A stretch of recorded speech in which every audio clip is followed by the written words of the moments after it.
Alors nous sommes mercredi, on est le 12 Nissan et nous sommes arrivés d'Af Kouf Mem Aleph de Houlin, Kouf Mem Aleph.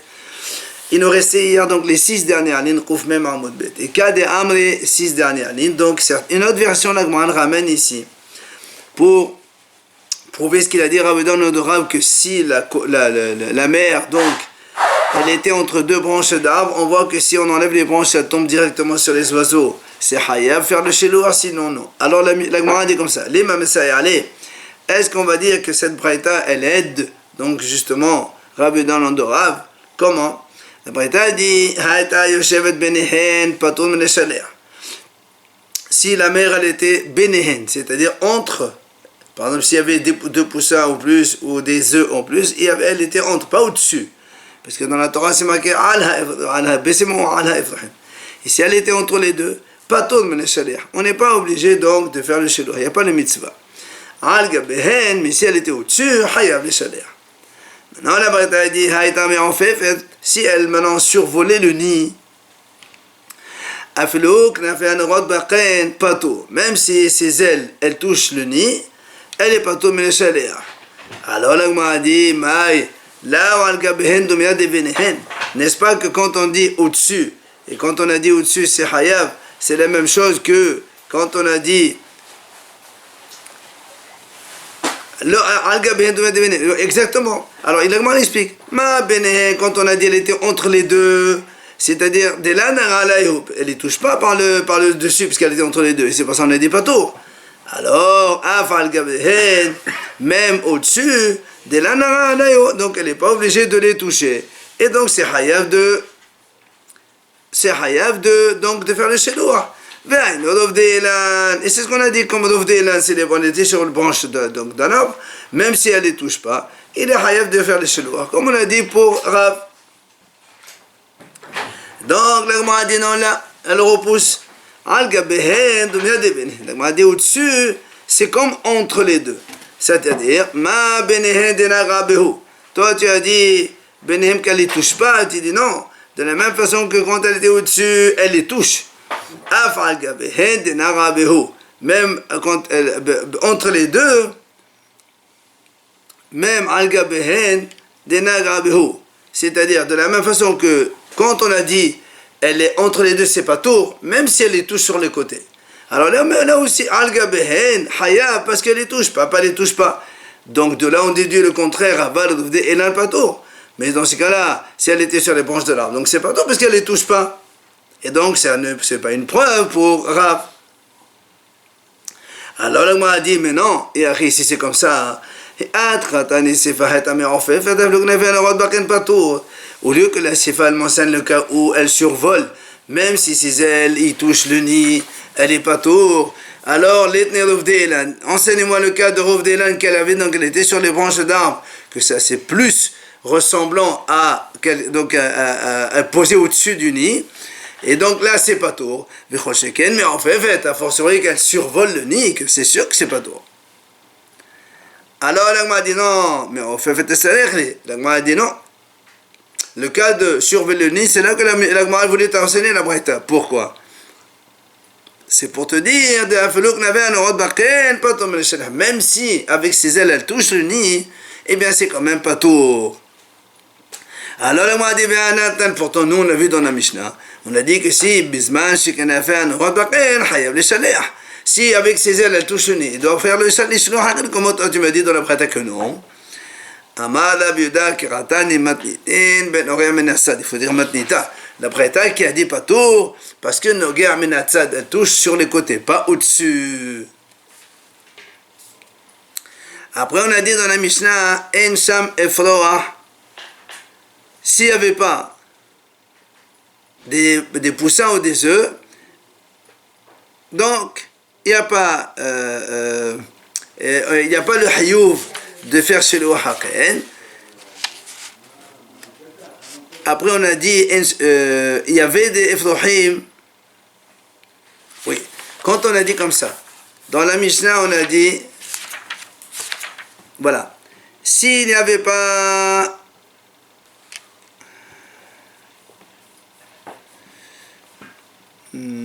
c'est qui a marqué dans la Mishnah? Ah oui, on a vu ici en bas, hein, que s'il n'y avait pas Efroa...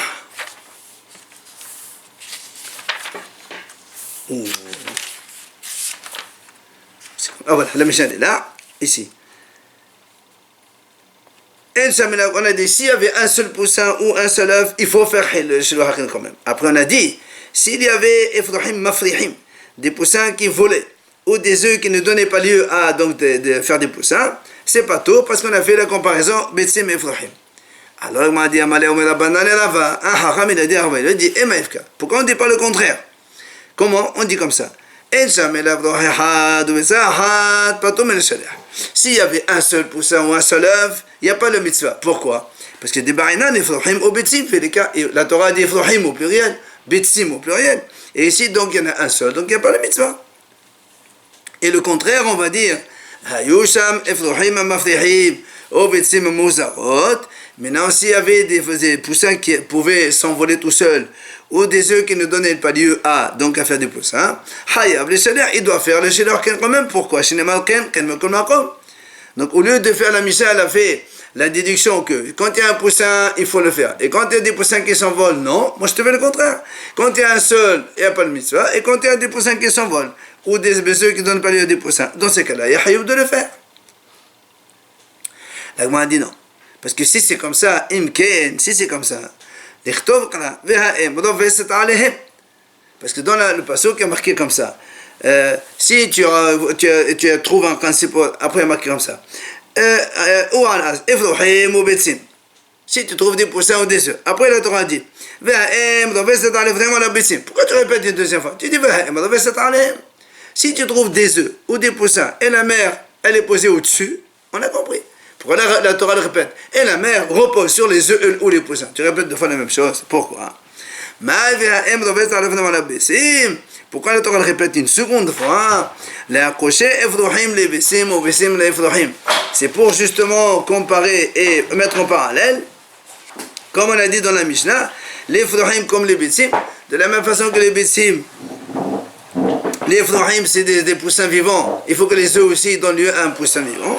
Et de la même façon que les Betsim, ils ont besoin de leur mère, les poussins aussi, ils ont besoin de leur mère. Et donc, tu ne peux pas prendre des poussins qui s'envolent, ça ne marche pas. Maditi, une nouvelle Mishnah. Si maintenant, le monsieur, il a fait Shiloh Hakin, il a renvoyé la mère, il a fait la mitzvah. Mais la mère, elle est revenue une deuxième fois. Même 4-5 fois, il doit refaire à chaque fois Shiloh Hakin. Non, il n'a pas eu le temps de prendre les enfants. Il a envoyé, elle est revenue de suite. Alors pourquoi la Mishnah dit il y a marqué Shaliach Tishalach deux fois, donc autant de fois. S'il a dit je vais prendre la mère, alors que la Torah dit non, il ne faut pas la prendre, il faut la lâcher. Et je vais renvoyer les enfants, alors que la Torah a dit il faut les garder les enfants. Hayab, c'est le contraire. Comme la Torah dit, il faut envoyer la mère, il ne faut pas la prendre. Si maintenant il a pris les enfants, d'accord, la Mishnah a dit comme ça, s'il a pris les enfants, il n'a pas envoyé la mère, il a pris les enfants. Après il les a remis dans le nid, vers Hizeran, là, et la mère elle est revenue dessus, pas tout le Shaliach, il n'y a plus de mitzvah. Parce que comme tu as pris les bébés avant de renvoyer la mère, il n'y a plus de mitzvah de faire ça. Il a dit à Rava, il lui a dit, pourquoi tu dis comme ça? Parce que nous on a dit, même plusieurs fois, à chaque fois tu fais. Il dit pourquoi? La Torah dit, Shaliach c'est une fois. Teshalach, ça fait deux, c'est tout. Pourquoi tu dis même 5 fois, 10 fois? Amalé, il a dit non, tu n'as pas compris. Shaleach, Shaleach, même 100 fois. Rien que Shaleach déjà, même 100 fois, il faut le faire. Et Teshalach, pourquoi alors? Il lui dit Teshalach, les dvarim shoot. Les dvarim mesaminaïn. Il dit donc ça, tu renvoies la mère parce que dvarim shoot. Mais si tu as besoin de la mère pour une mitzvah, d'où tu sais qu'il faut l'envoyer? Peut-être que tu peux la prendre parce que tu as une mitzvah à faire. Notamment, nous, on sait, comme pour le Metzora, il a besoin d'un tzipor. Il a trouvé, eh bien, il peut le prendre. C'est pas ça que la Torah dit Teshalach, c'est pour t'enseigner que même si tu as besoin de l'oiseau pour faire une mitzvah, tu n'as pas le droit. Teshalach, il faut la renvoyer. Amal et Rabbi Abba, il lui dit Rabbi Abba, il lui dit très bien. Donc d'après toi, c'est parce qu'il y a marqué Teshalach que on a inclus même devant le mitzvah, il faut renvoyer. Ici, on n'avait pas marqué ce passouk. Là, donc j'aurais dit, d'après toi, c'est à cause du passouk que j'apprends même pour une mitzvah, non. Ici, il n'y avait pas de passouk, donc je vais dire, pour une mitzvah, je peux le prendre. Donc j'ai un oiseau, la Torah me dit, renvoie-le. Mais toi, la Torah te dit, amène l'oiseau, lui, il est sa Messora. Il y a donc deux commandements positifs. Un, renvoie la mer. Un, prends l'oiseau pour l'amener et faire un korban. Alors, d'après toi, tu dois le prendre. Il dit, mais putain, dans la colombe, dans le nid d'oiseau, il y a deux commandements. Un, chalet à teshallah. Et deux, l'autre, ne prends pas la mer. Il y a commandement positif et négatif. Et toi, pour amener ton korban, c'est un positif, c'est tout. Or, asehu dika. Asehu lo ta'asehu, ve'en ase dohe lo ta'ase ve'ase. D'accord? Donc comment tu me dis, j'aurais pu dire que, impossible, tu ne peux pas dire. La mitzvah de prendre un oiseau pour l'amener à Metzora, ça ne peut pas repousser deux mitzvot de renvoyer la mer et de ne pas la prendre. C'est deux. Un contre deux, ça ne marche pas. Alors, Vélag m'a dit non, c'est vrai, tu as raison. Là, il lui dit non, ici on parle dans le cas où il a pris la mer déjà. Donc il a fait déjà le péché. Parce que la Torah dit l'oteqa, il a pris. Donc des laves, avdé.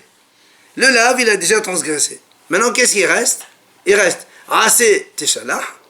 Et le assez, tu vas amener ton oiseau pour le mitzvah 2. Assez odeka, il y a deux assez. Alors il dit, les assez, les assez. J'aurais pu dire, tiens, un assez, repose assez, tu peux le prendre. C'est pour ça qu'il dit non. C'est pour ça que la Torah dit teshalach pour te dire que non. Teshalach, on dit qu'il ne faut pas le retenir. Non, même pour une mitzvah, tu ne le prends pas. Même pour une mitzvah. C'est ça teshalach, on a dit. Mais dans le cas, il a déjà pris. Hein?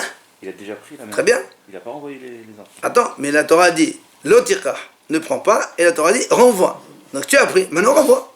Mais il peut prendre cet oiseau pour le mettre sur. Et non, justement, puisqu'on a dit maintenant, justement, il y a un positif et un positif, j'aurais pu penser que l'un repousse l'autre. C'est pour ça qu'on a marqué cela, on a dit non, même pour une seule, non. Maintenant, on m'a dit, on m'a dit ça marche parce que nous, on sait que quand la Torah a dit il y a un positif et un négatif, comme ici, il y a une discussion. Un, il dit comme ça. Si quelqu'un, il a fait le péché, il a pris. Alors, dès que tu as pris, le péché, il est fait déjà. D'accord? Donc, comme ici, il a pris la mer, c'est terminé. Pourtant, il y a une possibilité de se rattraper.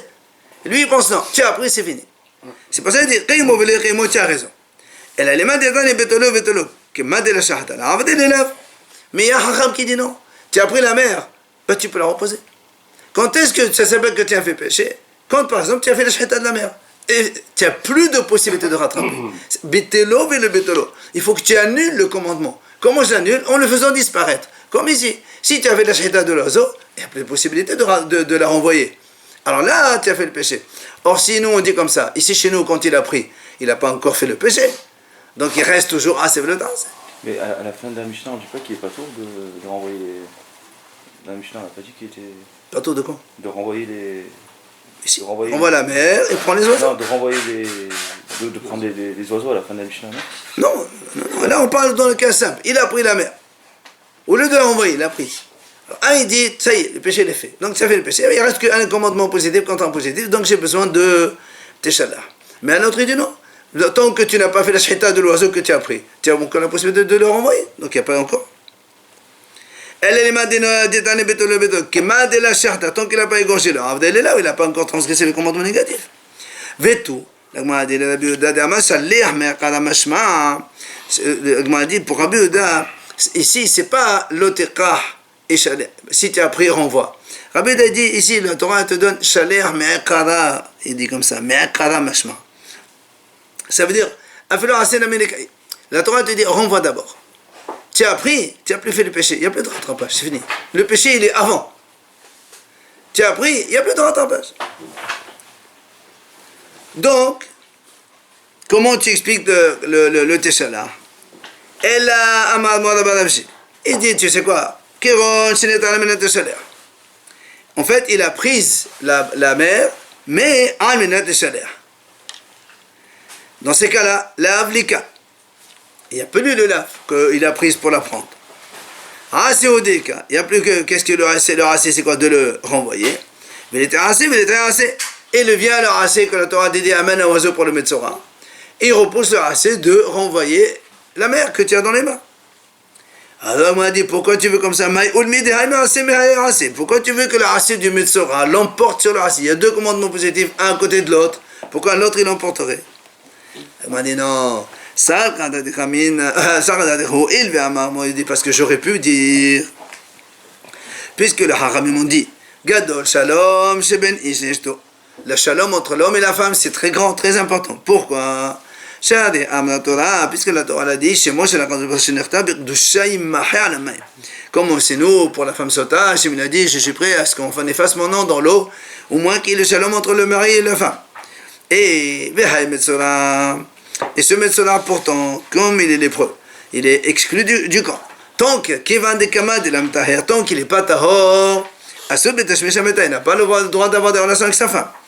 Comme le passage qui dit, comme la Torah a dit, il restera en dehors de sa tente pendant 7 jours. Or, c'est sa femme. Mais de là, on a dit qu'il est assuré de relation. Alors,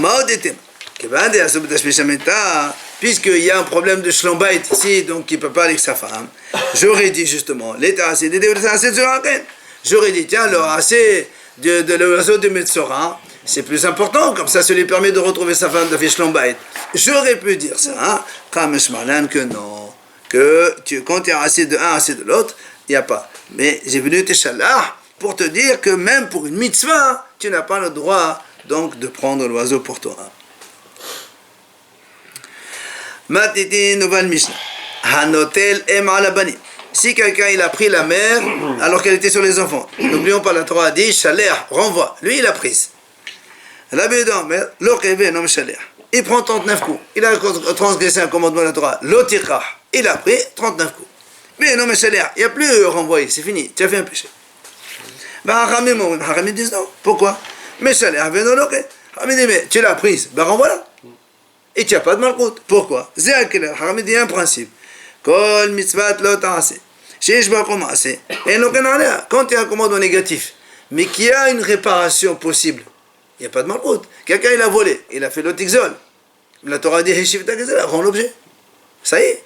Là aussi, tu as pris la mer, remets. Tu as fait un péché, le tirah, remets-la. Donc ça c'est Hachamim. Rabbi dit non, tu as pris, c'est terminé. Voilà, viens avec moi poser une question. Rabbi Abba pose une question. Quelle est la raison de Rabbi Yehuda quand il a dit, ça y est, il prend Malkout, il ne renvoie pas? Est-ce que lui il pense, quand il y a comme ça un double commandement négatif et positif réparateur, malgré tout, il prend quand même 39 coups? Ou bien, comme le Hachamim, qu'un commandement positif et négatif, donc il y a un réparateur, il n'y a pas de Malkout. Alors pourquoi ici il prend Malkout? Lui il pense que le chaler c'est au début. C'est pas ne prends pas et si tu as pris, renvoie. Non, renvoie à la maman. Tu l'as prise, c'est péché des faits. Il n'y a plus de rattrapage. Alors, donc c'est cette question qu'on pose, quelle est la raison de Rabbi Yehuda? Tashema, viens avec moi, elle répond. Ganav et Gaslan, Isnan Bechlam Malkout. On m'a dit comme ça. Rabbi Yehuda, il dit, le voleur, il prend Malkout aussi quand il a volé. Ah, là, on m'a dit, tu vois bien qu'ici c'est un commandement négatif. Réparateur, tu as volé, tu peux rembourser. Et pourtant, Rabbi Yehuda, qu'est-ce qu'il a dit? Il prend le coup. Et si tu as volé, et pourtant, Rabbi Yehuda dit Malkout. Donc, donc tu vois bien qu'ici, il y a une possibilité de réparation. Et Rabbi Yehuda, pourtant, il dit, et on prend 39 coups. Donc, c'est ça la raison. Amal et Rabbi Zera, il lui dit, n'est-ce pas que je vous ai déjà dit, Kol matita de la tania be Rabbi Hiya be Rabbi Yeshaya, mishabash taï. Belot et boumena, be medrasha. Il est dit, moi je vous ai déjà dit combien de fois, quand une breta n'a pas été enseignée dans Rabbi Oshaya, c'est pas une breta qui est sûre, peut-être qu'elle est fausse. Alors ne posez pas de questions sur une breta, avec une breta pareille. Et là ils ont dit quoi? La breta elle a dit, un voleur et donc Ganav Gazan, ils sont en Bichlal Malkout. Il dit peut-être que celui qui a transmis il s'est trompé. Et il faut dire, au contraire, il n'y a pas de Malkout. Donc c'est pas ce qu'il a dit à Rabbi Yehuda. Donc c'est pas une réponse du tout. Viens là, moi, essayer de donner une deuxième réponse. Tachema, la ramène ici la breta. Détane la Béoucha la Béhia. Cette fois-ci, c'est marqué dans la Béoucha la Béhia. Donc c'est une breta qui est bonne. La Torah dit, l'otachouf, Veshav. Quand la Torah dit comme ça, si un homme, tu oublies un tas dans le champ, il faut le laisser pour les pauvres. La Torah dit, l'otachouf, ne revient pas en arrière pour le reprendre. Laisse-le pour le pauvre. Qu'est-ce qu'il a fait lui? Il est revenu. Ok? Bien. Ou bien le deuxième, l'otechale vichila. La Torah dit l'otechale pe'at satra. Quand tu moissonnes le champ, laisse un coin. Tu ne finis pas tout. Et lui, il a fini tout. Donc il a fait un péché. Alors la Breta dit, Ishnan, Bichlal, Makot, Omen, Rabbi Yehuda. Rabbi Yehuda dit, il faut les frapper. Ah, le m'a dit, Shema Mina. Donc on déduit de là. Tamad Rabbi Yehuda, Mishum de Rassava. Là, je n'entends pas la parce que ici, quel est le problème? Tu as appris la botte. Tu l'as oublié, on te dit il ne faut pas la prendre, tu l'as pris, bah remets-la au pauvre, quel est le problème? Tu l'as pris, tu la donnes au pauvre. Ou bien le coin, c'est pareil, tu as tout truc moissonné, eh bien la partie à 100 centièmes du champ, tu la donnes au pauvre. Donc il y a une réparation. Et pour Rabbi Yehuda, il dit non, il faut quand même le frapper. Donc même s'il y a un commande négatif avec positif réparateur, selon Rabbi Yehuda, on le frappe. Voilà la réponse à notre question. La Gemara dit non. Dit le Mahatan. On dit peut-être que là-bas aussi je peux te répondre comme chez nous pour le nid d'oiseau, que la Torah qui a dit ta'azov, c'est de laisse pour le pauvre, c'est un commandement avant. On te dit laisse, tu n'as pas laissé, ça y est, tu as fait le péché, comme chez nous ici dans le nid d'oiseau. Donc c'est pas une preuve encore. Amali Rabina Ravashi, il vient Rabina Ravashi, dit Tashma, voilà une autre tentative de réponse. C'est marqué à propos du Korban Pesach, l'ototiru memeno adboka. Quand on mange le Korban, on n'a pas le droit d'en laisser au matin. La Torah dit ici, il reste, qu'est-ce qu'on fait? Il faut les brûler par le feu. Alors là aussi, le malheur est venu parce qu'il a donné assez, après le assez. Ne laisse pas, donc un commandement positif. Tu en as laissé, brûle-le. Il y a un commandement, l'autre assez négatif. Si tu as laissé, tu vas le brûler. Donc positif, il y a un positif réparateur. Le malheur, chez Rabbi Yehuda, voilà, Rabbi Yehuda carrément il te dit, il y a un commandement positif réparateur d'un négatif, alors on ne prend pas Malkout. C'est pas Rabbi Yehuda qui parle. Donc c'est sûr que chez nous c'est exactement ça la réponse. Shema Mina. Tamad Rabbi Yehuda Mishum de Rassava Shalir Me'akara Mashma. Donc selon Rabbi Yehuda en vérité comme Hachamim. C'est-à-dire quand il y a un commandement négatif et après il y a un positif réparateur, il n'y a pas de Malkout. Alors pourquoi dans notre Mishnah il a dit il faut le frapper? Parce que pour lui le chalet, le commandement de renvoyer, il est avant de ne pas laisser. Au début il faut que tu renvoies la mère. Tu l'as prise, ça y est, tu as fait un péché, tu vas prendre Malkout. Il n'y a plus de après tu renvoies. Non. Corban Pessah aussi, il faut manger avant. Oui. Et après. Non mais la Torah, tu ne peux pas dire ce qui reste tu brûles, mais n'en laisse pas. Ça veut rien dire ça. C'est d'abord ne laisse pas. S'il reste tu brûles. Et alors qu'ici, il te dit non. La Torah dit ne prends pas la mer, renvoie. Qui c'est le premier? Alors soit tu dis ne reprends pas la mer, tu as fait un péché, tu peux reprendre. Donc tu la renvoies. Mais si on te dit que renvoie la mer, c'est avant. Tu as fait déjà le péché, c'est fini. Amale Ravedi le Ravashi. Il vient Ravedi, il dit à Ravashi, la preuve de la Mishnah même, on a la preuve que c'est ça. Que la raison de Rabbi Yehuda, parce qu'il pense que Shaler Me'akara. Comment il apprend ça? Il lui dit, on a dit dans le Mishnah, Hanotel em alabani, celui qui prend donc cette mer qui est donc sur les oiseaux, ou sur les bêtises, sur les œufs. Rabbi Yehuda omer, loke ve'en meshalea. Rabbi Yehuda il dit, on le frappe et il ne renvoie pas. D'accord? Alors m'a dit, et si tu penses que selon Rabbi Yehuda, oui, quand on fait un commandement comme ça, on le frappe quand même. Alors il m'a dit, alors il fallait dire, comme ça, si quelqu'un a pris la mer, d'accord, tu as fait un péché, tu prends Malkout, mais après renvoie la mer. répare. Puisque nous, on a dit, le commandement, c'est quoi? C'est négatif plus un positif réparateur. Et donc, sur ça, on est en train de dire peut-être que Rabbi Yehuda pense, dans ce cas-là, même s'il y a une possibilité de réparation, il prend quand même 39 coups. Alors, dans la Mishnah, il fallait dire comme ça. Rabbi Yehuda dit, il prend 39 coups parce qu'il a pris, et maintenant, répare. Répare ton 39 coups, tu la renvoies. Et dans la Mishnah, qu'est-ce qu'on a dit? Dans la Mishnah, il y a marqué, il prend 39 coups, mais il ne renvoie pas. Pourquoi tu ne renvoies pas? Renvoie-la. Donc, si tu l'as prise, renvoie-la. Voilà, tu veux faire une mitzvah, il se retrouve avec un péché. Non, il a déjà fait le péché, lui, en le prenant. Oui, mais il a voulu faire la mitzvah au départ. Non, il ne voulait pas faire la mitzvah. Il a pris, il a fait le péché. Maintenant, il veut, on te dit, tu as fait le péché, tu as la possibilité de réparer, renvoie-la. Et Rabbi Yehuda, il dit, non, donc, viens me salaire. Donc, c'est sûr que, selon la Mishnah, Rabbi Yehuda, il pense, il me salaire. Tu ne peux plus renvoyer. Pourquoi? Parce que tu as déjà fait le péché. Salaire, mais un kara. Attention. Alors, viens moi, le repousse cette idée. Il dit, non, ça, c'est pas une preuve. Pourquoi? Il m'a dit peut-être que dans la Mishnah, quand il a dit le en fait, ce qu'il veut dire par là, d'accord, il prend 39 coups, comme on a dit, parce qu'il a pris, il a fait le péché. C'est-à-dire, même s'il est meshaler. Le fait de renvoyer par la suite, ça ne te dispense pas de malkout, selon Rabbi Yehuda. Alors, Haramim, ils ont dit, il y a possibilité d'opération, il n'y a pas de malkout. Rabbi Yehuda, il dit non. Même si tu peux, ça ne sert à rien. De toute façon, tu prendras des coups. Donc, ce n'est pas une preuve. Mais quoi qu'il en soit, Rabbi Yehuda, il a dit, quand quelqu'un, il a pris la mer, il prendra 39 coups. Mais il faut qu'il renvoie quand même. Hein? Il faut quand même renvoie. Selon cette idée, non. Non. Dans la Mishnah, il y a marqué, pourtant la Mishnah dit le qev et meshaler. La gaffe. Rabbi Yehuda, il a dit, non, tu as fait un péché, ça sert à rien. Il n'y a plus de mitzvah de Sheloah. Hein? S'il est médecin, il peut l'amener. Absolument, absolument. Quand on dit il n'y a plus de Sheloah, il n'y a plus de renvoi, dans ces cas-là, le pigeon, tu peux le prendre, tu fais ce que tu veux avec, c'est pas un problème. Il n'y a plus de mitzvah, donc c'est pas un problème. Il a qui la mer, il va se